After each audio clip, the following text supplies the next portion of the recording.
Hello বন্ধুরা, নিয়ে চলে এসেছি দেখো আমি আরও আরেকটি রান্নার ভিডিও নিয়ে। আর আমার পরিবারে তোমাদের প্রত্যেককে স্বাগত জানাই। আর তোমরা সবাই কেমন আছো? আশা করছি তোমরা খুব ভালো আছো, আর আমিও বেশ আছি গো। আর আজকে যেহেতু সোমবার, তাই করবো নিরামিষ রান্না। আর দেখো এখানে আমি আগে থেকেই পোস্তটাকে বেটে রেখে দিয়েছিলাম।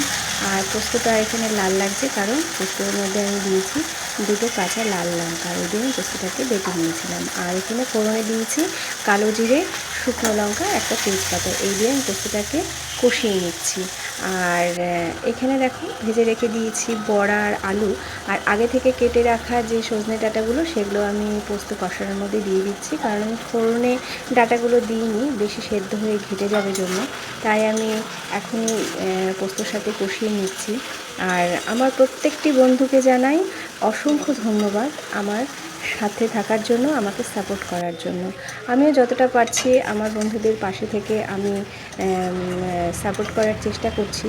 তো আজকের রান্নাটা আমার অনেকটাই হয়ে গেছে, দেখো এখানে কষেও গেছে। আর দেখো ঝোলটাও ফুটে গেছে। তো চলো আজকে তাহলে ভিডিওটাকে এখানেই শেষ করি। দেখা হবে আরেকটি অন্য কোনো ভিডিওর সাথে। ততক্ষণের জন্য টাটা।